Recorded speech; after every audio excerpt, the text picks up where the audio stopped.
It's my privilege and pleasure to introduce to you my great friend and one of the newest Jeffco Hall of Famers, Mark Collings, a longtime teacher, swim coach, and community member within Jeffco. Mark's one of my best friends. I've met Mark in 2006 when he became the assistant swim coach here at Devlin with me when we started the boys program, and I was honored that a person of his great achievement and accomplishments was willing to help us out get the program started here at Devlin. Mark has an incredible career dating back to his swimming days at Wheat Ridge High School, where he was a league champion and a competitor at the state level. Going on to his career at the University of Colorado and at DU, he had an amazing collegiate career as well and was a NAIA national champion at DU during his time there. His coaching career is incredible. He's one of the most decorated coaches in the history of Jefferson County. As a head coach, he's won 20 conference championships and 1 state championship, and as an assistant coach, he's a part of 9 conference championship teams. But much more important than that, Mark is an incredible person and role model. He was a dedicated teacher and coach for decades in Jefferson County, and he still works with coaching masters, adult swimmers in the Foothills Park and Rec District. Mark has dedicated his professional life to helping kids in Jeffco become better people, better students, and better athletes. And I could not be more proud to join in the presentation today to introduce you as we recognize Mark for this incredible achievement.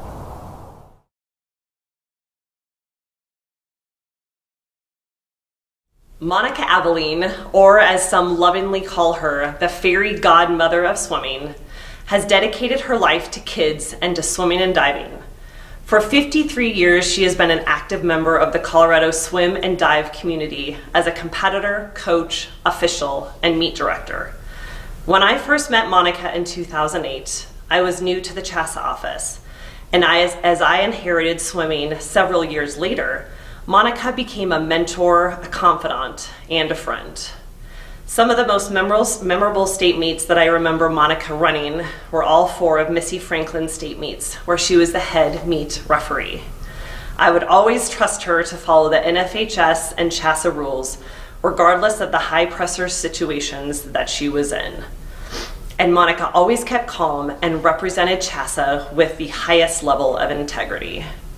Monica verified our state swim and dive entries for over 10 years and continues to volunteer at state volleyball and any other events that we ask her to help. As an official, Monica was not just committed to swimming, she was also passionate about improving diving across the state. Monica created an in-depth officials master clinic along with Ron Johns and the coaches clinic, and this combination of minds raised the bar tremendously for both coaches and officials. There has not been a role that she has not served for the Colorado Association of Swim Officials. She has been the CASO State Secretary, Treasurer, State Director, Rules Interpreter, Education and Training Coordinator, and President.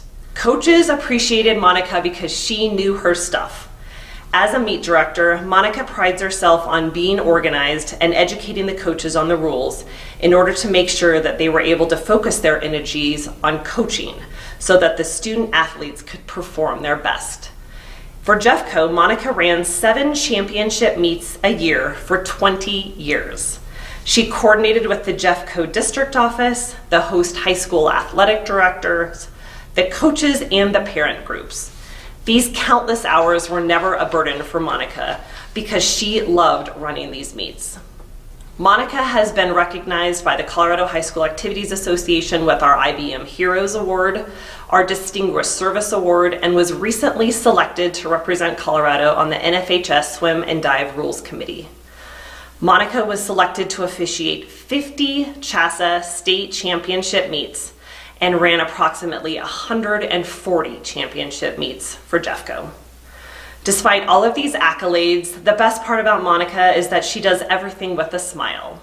I've heard stories about Monica and how she has impacted so many student participants by selling them their first suit when they were 8 years old, and then how she ran their final championship meet as a senior, all with grace, humility, and a smile. Monica is a proud grandma to 4, a mom to 2, and a wife to Greg for nearly 42 years. An amazing role model and true friend, I am honored to introduce Monica Abilene into the Jefferson County Hall of Fame.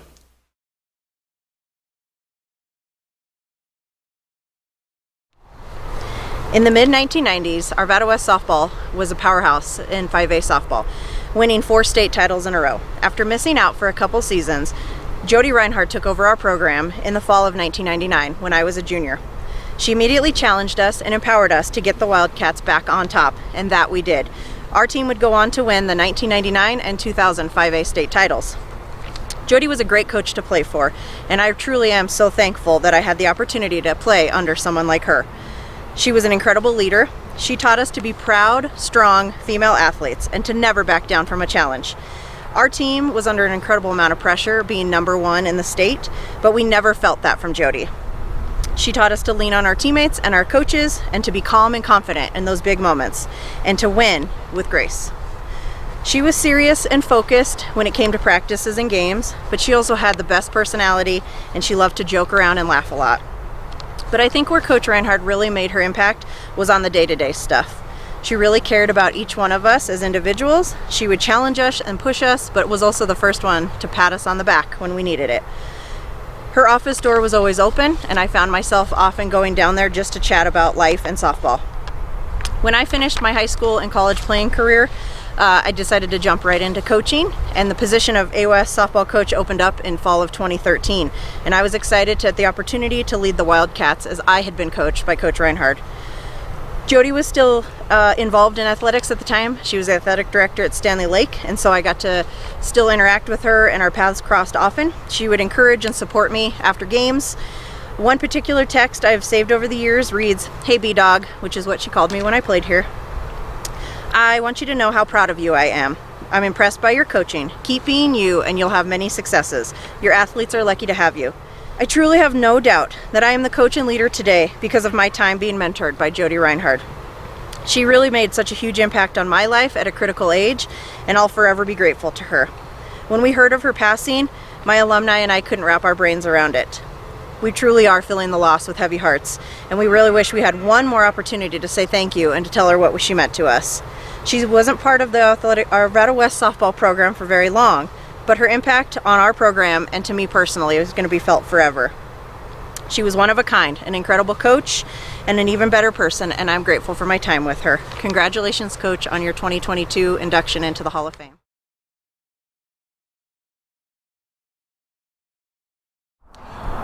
Hello everyone, my name is Dylan. I'm here to introduce my brother Parker Orms for his induction into the Jefferson County Sports Hall of Fame. This is a tremendous honor, and I can't think of anybody more deserving than my brother Parker. You know, from 7 years old, he's competed in Jeffco sports. Our family has been here for a long time. My grandparents went to Golden. My mom went to Wheat Ridge. Most of her 7 brothers went there as well.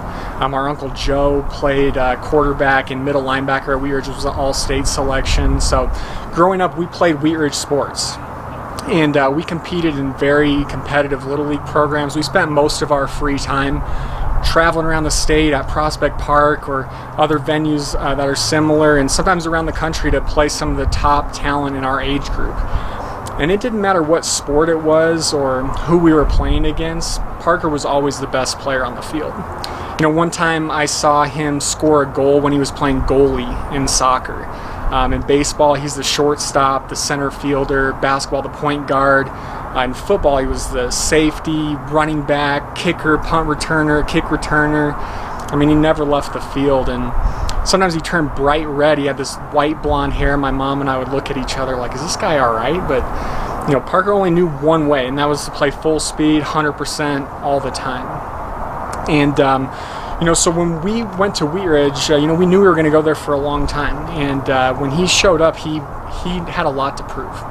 As a freshman, he continued that dominance that he had in Little League on the freshman and JV teams, and he really started to make a name for himself when he was a sophomore. He became the starting safety on our varsity team, and game by game, he just got better and better. And he started to get more responsibility. He started playing some offense and carrying the ball, and he was a go-to wide receiver for us and was instrumental in getting us to the state championship in 2006. And in that game, we were actually losing at halftime. We were down by 4 points, and in the third quarter, we were on a nice little drive, headed into the end zone, about the 35-yard line. I ran over to Coach Call, and I asked him, I said, hey, let me throw a fade to Parker in the end zone. And he kind of looked at me and thought about it for a second, but then he gave me the go-ahead, and I ran out there, I kind of drew up the play, put 4 receivers to the right, Parker to the left. He was one-on-one, and I dropped back and I just let it fly into the end zone. Parker ran right underneath it, caught the ball just inside the pylon. Our Uncle Tom was in the front row. I don't know, he somehow knew that something special was going to happen down there. I ran down there, jumped into his arms. We took the lead,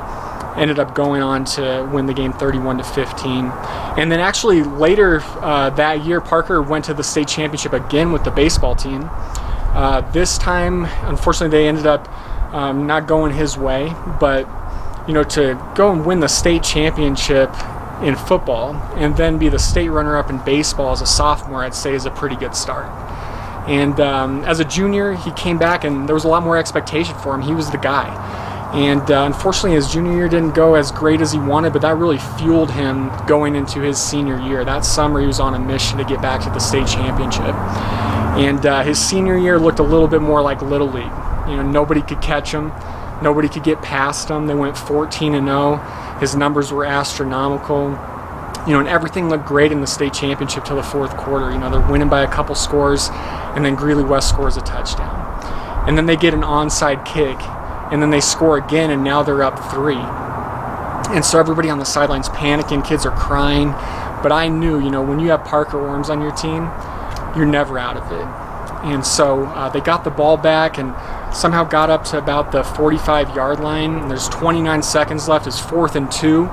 And Coach Call calls a inside draw, which is another thing you can only do when Parker's on your team. And he sprints through the hole, bursts like I'd never seen before, bounces off of one defender, splits another 2, takes it all the way down in the end zone, and I just sit back and watch the entire Greeley West team chase him down there, and they had no chance. He raises his arms once again, scores the go-ahead touchdown to become a 2-time state champion. And in Parker's 4 years, he was a 3-sport athlete the entire time. He was all Colorado selection, 4A Player of the Year, and then he received a full-ride scholarship to go to the University of Colorado up in Boulder. And for us, this was a dream come true. It was the same thing. We had a lot of family ties to CU. We had gone to the games. Our Aunt Delilah had tickets for like 30 years. We went to a lot of CU Nebraska games, and when he finally got up there, like I said, we just had a ton of expectation for him, and we actually got our first start on the very same day. They put an article in the paper about it, how our families would kind of have to split time. And for me, I was a redshirt junior. Parker was a redshirt freshman. I ended up throwing a touchdown pass on my very first play. We won 54-0. I get done and I call my mom, like, hey, how'd Parker do? And she let us know that unfortunately he had blown out his knee in the first quarter on like the 3rd play doing punt coverage, and he was going to have major knee surgery. And so I was just devastated for him. I had knee surgery the year prior, and so I knew what he was up against, but I watched as he battled back and recovered and fought his way into the starting lineup once again. When Parker was at CU, they had 3 different head coaches. He experienced multiple injuries. CU was transitioning from the Big 12 to the Pac-12. There was just a lot going on. And even though we wish that his college experience may have gone just a little bit better, he did some things that high school athletes only dream of. He recorded over 150 tackles. He played in almost 30 games. He played some of the top talent around the country. And so I'm extremely proud of his career at CU, and I know that he is as well.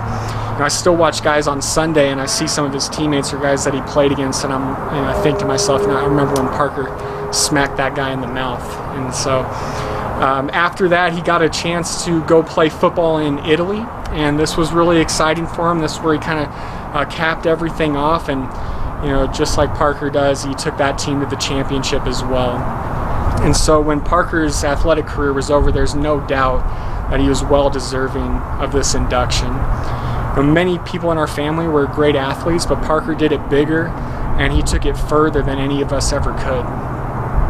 And he's the culmination of all the hard work that our families put into Jeffco sports over the last 60 years, and we're extremely proud of him. So without further ado, from Prospect Park to Jeffco Stadium to Folsom Field to the Jefferson County Sports Hall of Fame, I want to introduce you to number 13, aka the Missile, aka the Hammer, my little brother, Parker Orms. Congratulations, Parker. You deserve it, man.